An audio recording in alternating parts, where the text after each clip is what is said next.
Hi folks, welcome to MTS. Today we have a Union Pacific, it's a Rail King, MTH Rail King FEF engine, the steam locomotive and the tender. Just recently picked these up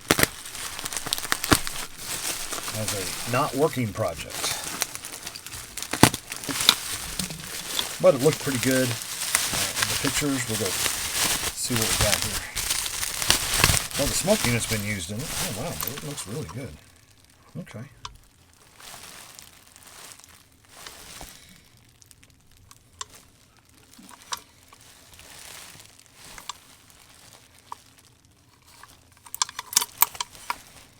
Not a lot of wear. It's missing.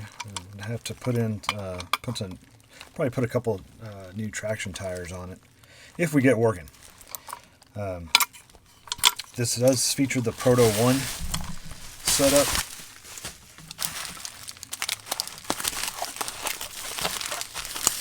And we're just going to go ahead and get right into the tender.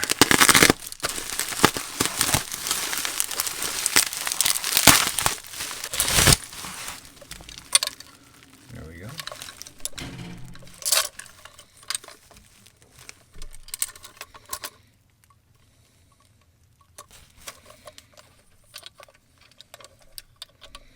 Let's see, we already have an issue. I'm going to have to get some new hardware, maybe. There's a piece of the hardware. It's missing there's like a T-pin, a spring, and a C-clamp set that goes with that. Oh, okay, here's part of the T-pin. Looks like a broken transit, we'll say. So, that'll be another... I'll have to get some more parts for that. The previous owner has actually had a picture where the 9-volt battery connection was missing. It looked like either it was torn from the pad or the pad wasn't there, so went on to MTH parts. I went ahead and just picked up a few of these just to have them around.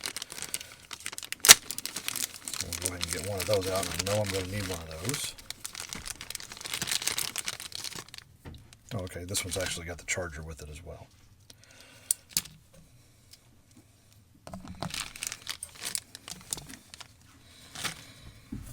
Okay, so I'm going to set the locomotive over to the side, and we're just going to get right into the tender and see what we got there first.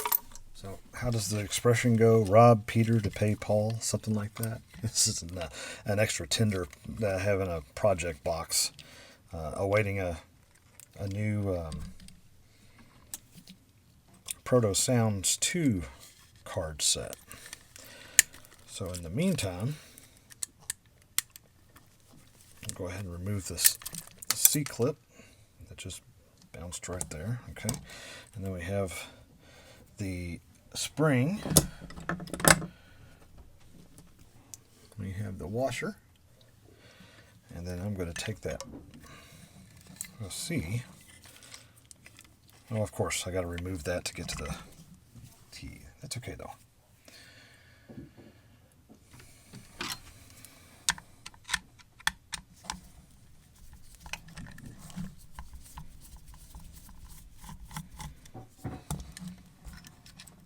There we go. I just need this piece right there. Well, that piece plus the spring, plus the washer, plus the C-clip. There we go. So there's the full parts that I need for that one. Okay. So now we'll go ahead and get the shell off of the tender here.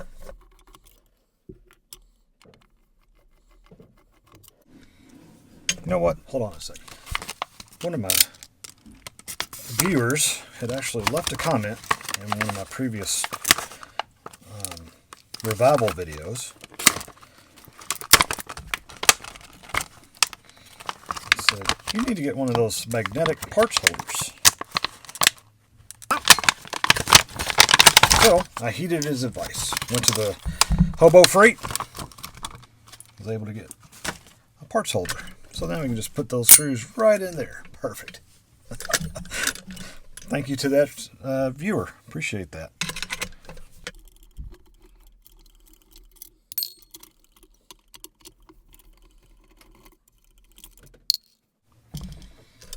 Okay, let's flip it over, see what we got here. Oh boy. Oh, nothing's connected. Set that over here to the side. Okay, first thing, the 3-pin voltage regulator is broken. I'll have to find another one of those. Had a piece of double stick in there. This is where the battery clip is supposed to clip, so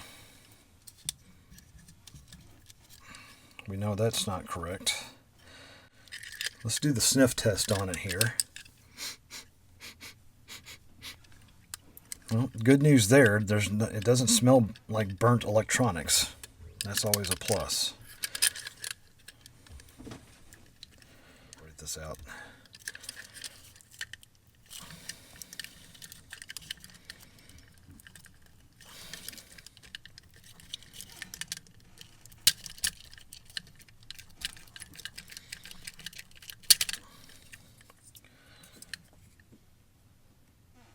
That looks good. Yeah, this was severely corroded. Zoom in here. Look at that. That just fell right out. So much so, I don't know if that connection's even any good anymore.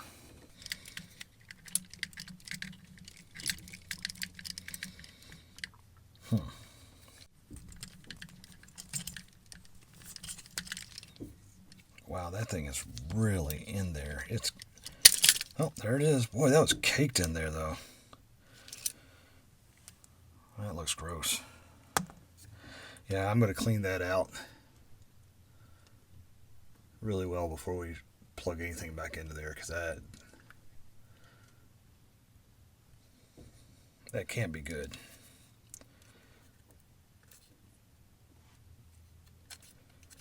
Okay, bring it right back. All right, folks. Since the bottom board has had the voltage regulator sheared off, as you can see there, and looks questionable between the corrosion on that battery connector and also you got some burn marks there right here at this capacitor. I've opted to swap the bottom board with an extra one from my parts bin.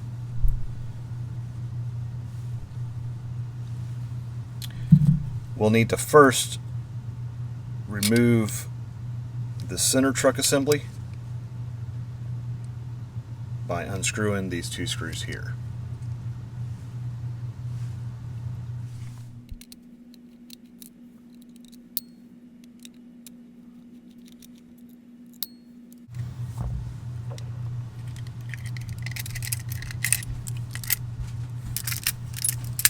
So while we're in here, let's tighten these two screws that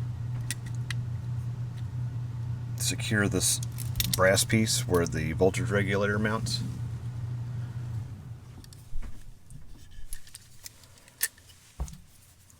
They were pretty loose.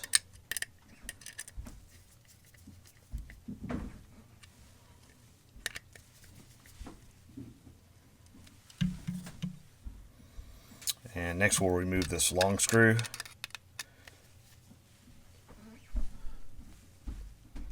That connects the board set.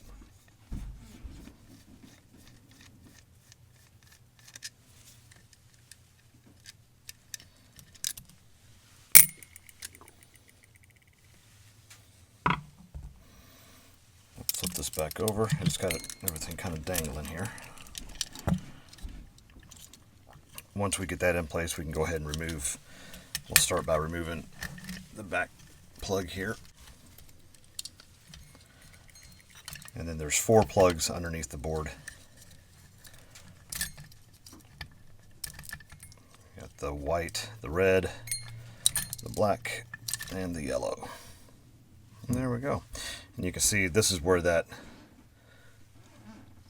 voltage regulator was supposed to be. And yeah, it just completely has sheared off there. And we can see this in an example where this one's connected.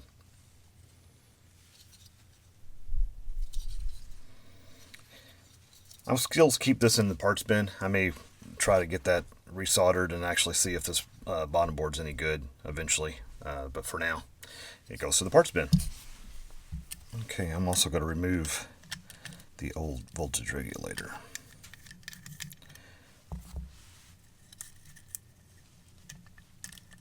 If you're reusing this, you'll want to make sure that there's a small piece of clear, I think it's like Lexan, almost like a plastic. It's just an insulator that goes on the back of that. And that's pretty much garbage anyway. So I'll keep the screw, a little piece, but okay. And now we're going to get this back together again. We're just going to basically reverse everything we just did.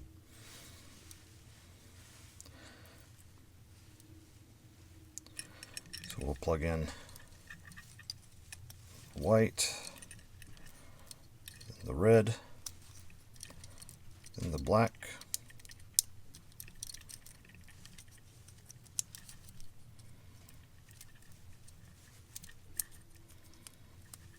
And then the yellow. Followed by the coupler. There we go.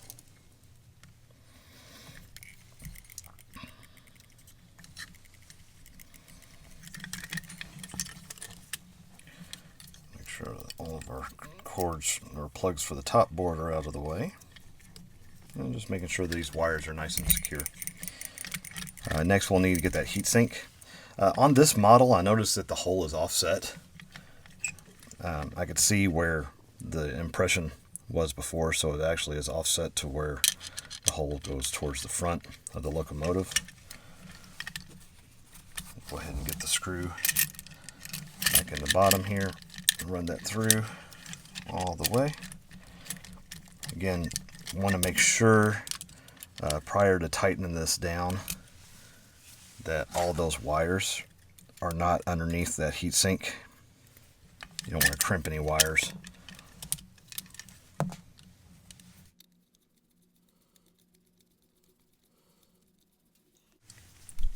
Little tip here as well, make sure whenever you're tightening these screws back down that they are not cross-threaded.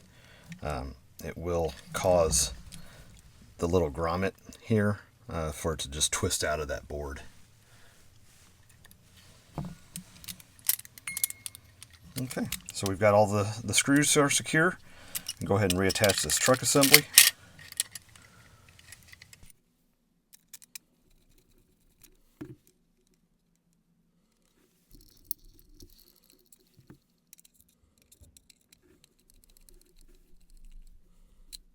Snug those down really well.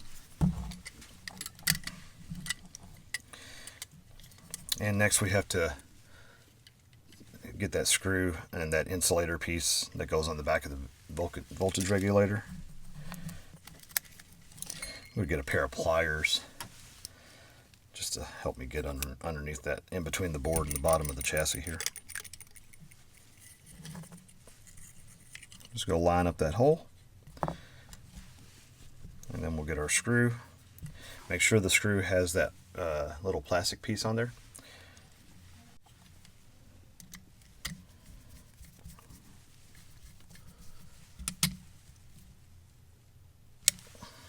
There we go.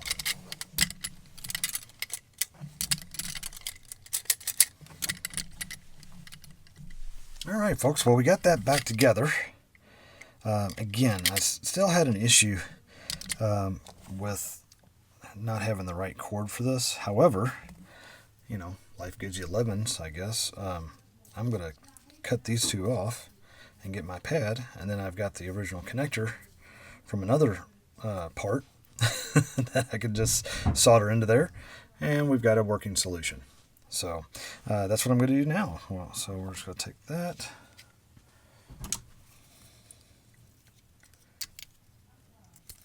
Cut that off and just throw that away.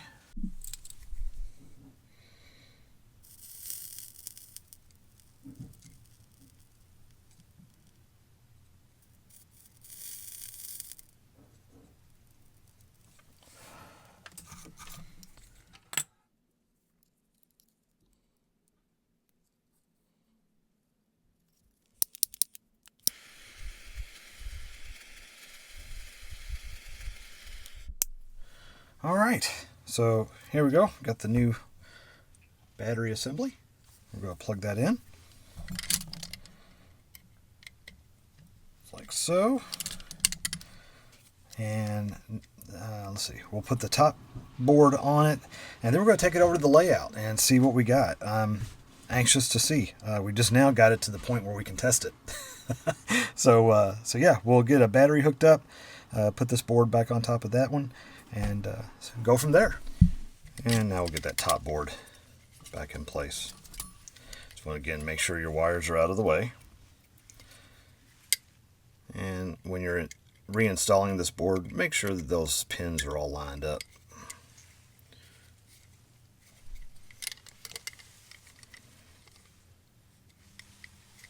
Then you're just going to give it a press. There we go, snap it in place. And then we'll go ahead and plug in the sound pot, or volume pot, I should say.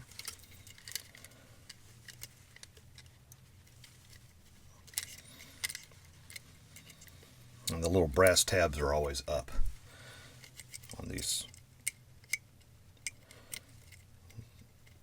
Plug in that one as well.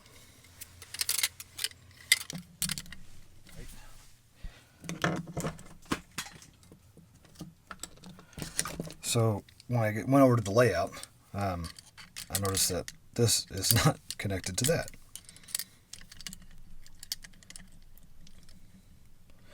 So I'm going to take this all apart and see if I can, I don't think there was a screw that was actually in that. I don't remember. I haven't messed with this part of it. So let's get the C-clamp off.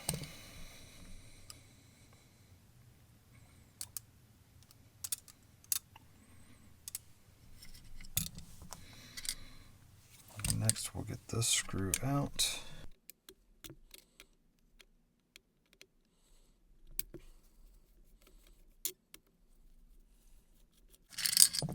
Okay.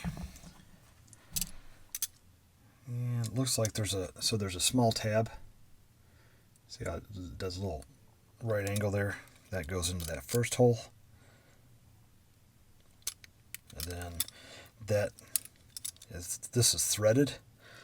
So I'm going to see if I can't find a small screw that I can make that work, and I'll bring you right back. Okay, I don't want to have to do this again, so I'm going to get a little thread locker here. So a little drop on there, there we go.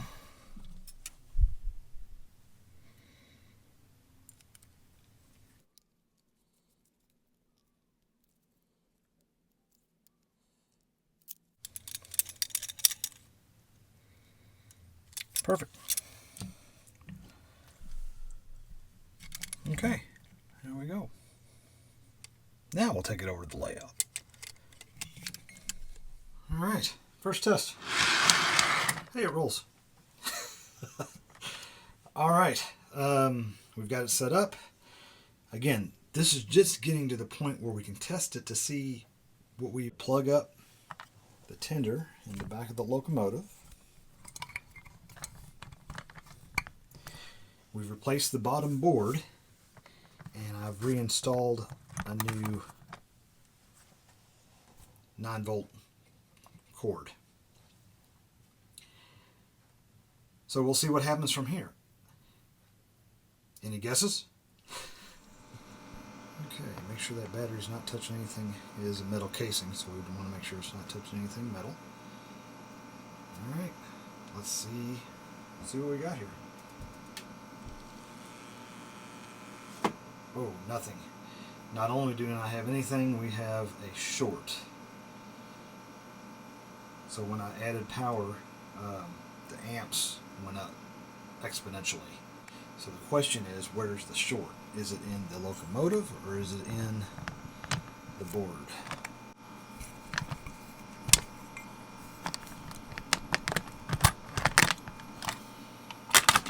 we'll move that over there. Oh, smoking, it works. Oh, it works really good too. Okay. Interesting.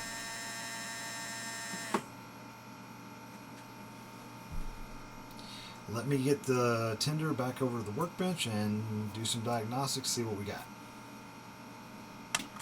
Okay, good news is I found the issue. Bad news is I don't have a replacement part for it. Let me zoom in. I'll set this down so it's a little more steady. And I'm going to show you guys. There's our issue. There's a whole bunch of wires touching that shouldn't be touching right there. So again, good news. Figured it out. Bad news, I don't have one of these, and I don't think I've got a loaner that can help me out on this one. So we'll see.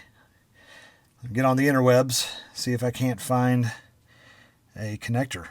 The good thing is this is an easy fix. There's 4 connectors in the bottom of this, so we'll have to take the board back off again, pull these 4 connectors and swap that out. And once that's swapped, hopefully that'll be our solution. While I was able to find the tether required for this replacement, I wanted to go ahead and get this back up and running and see if this actually is our issue. I went in and cut off the little sleeve that's around there.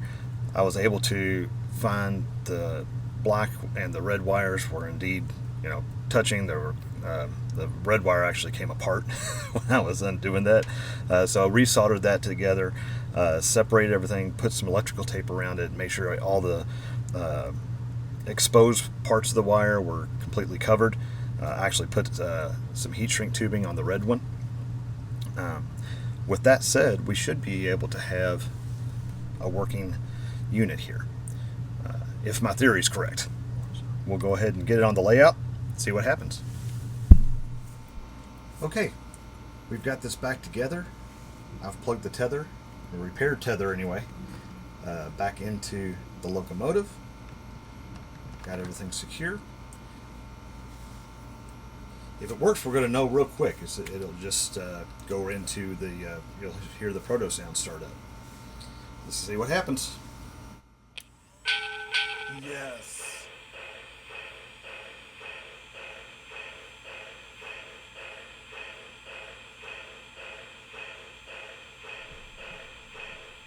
That's great.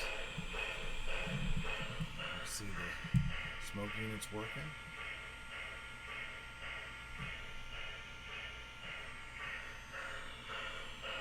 Awesome. Alright, let's see if it goes into forward. Nice.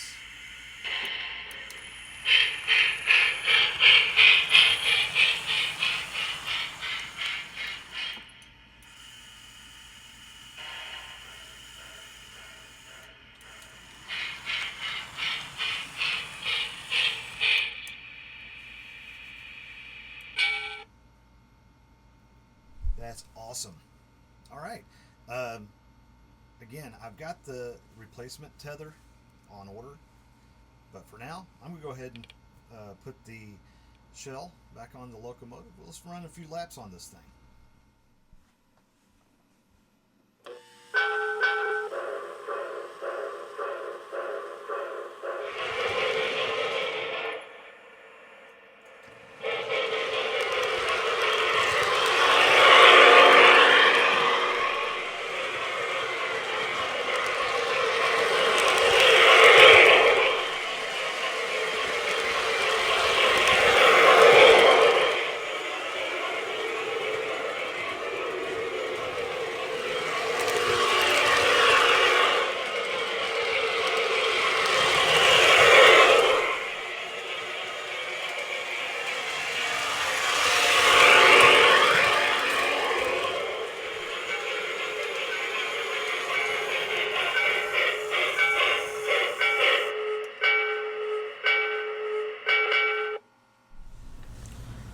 Well, there you have it, folks. Another successful repair of an MTH Proto 1 setup. Again, I was able to find the replacement tether at mthparts.com. I'll also need to add some traction tires. After shipping and taxes plus parts, I'm in this locomotive about $175. But I've been watching out for one of these FEF steam locomotives for a while. This is going to make a great addition to my collection. Hope you enjoyed the video and maybe helps you out on a project you're working. Thanks for watching, and I'll see you down the line.